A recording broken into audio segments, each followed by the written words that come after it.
Today we are talking about how to make holiday gatherings more comfortable and enjoyable for autistic family members. Today I'm joined by Kaelynn Partlow, a senior therapist at the Project Hope Foundation. So thank you so much for joining us today. Yeah, thank you for having me. Now I know during the holidays there's a lot of change. You're decorating your house, there's often big family get-togethers, there's parades, there's just so much going on. So how can the holidays be challenging for people with autism? Those increased social expectations that kind of differ from our norms. So we're visiting grandma's house, or we're kind of what you said, we're changing the layout of our house, we're changing our routines. Those changes and those adjustments and expectations can be really hard to navigate if your brain has a really hard time with rigidity or social skills. Yeah, it can create some extra challenges. So how can you be supportive and make things easier for that person? I think the first step is noticing when somebody is in distress, noticing those smaller signs, and then being willing to slow down, take a step back, make an adjustment.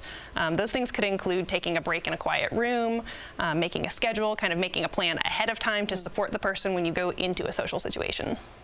And I know it's important to have a designated quiet space. Can you explain what that should look like? Yeah, so just kind of a space away from other people. If it's in your house, kind of, usually that's somebody's bedroom, but if it's someone else's house, you could ask a family member to kind of designate a space and then let those people know like where it's going to be, make it easy to find, and then maybe incorporate some sensory tools like a weighted blanket, some headphones, some fidget toys, so that people can kind of regulate themselves and return when they're ready. What are some of the signs to look for if somebody is getting stressed or overwhelmed? I tell people to kind of like notice someone's baseline and notice when they go above that. So if you typically see hand flapping, when they're distressed, you might see more hand flapping. If someone is typically, very hyperactive, you might see additional hyperactivity. Those are kind of those smaller signs before we get to those bigger, the crying, the meltdowns.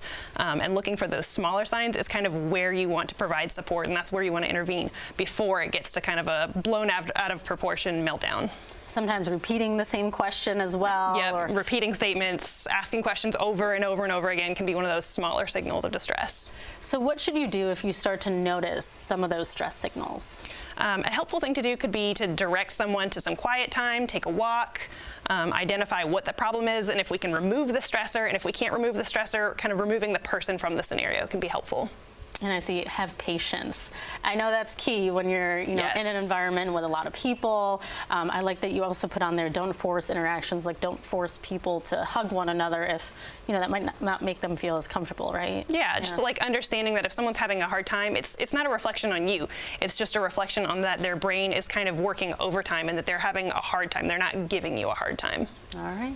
Well, thank you so much for joining us today, breaking all of that down. I think that was really useful for a lot of families out there or family members who are interacting with people with autism. So yeah, thank you. Thank you. All right.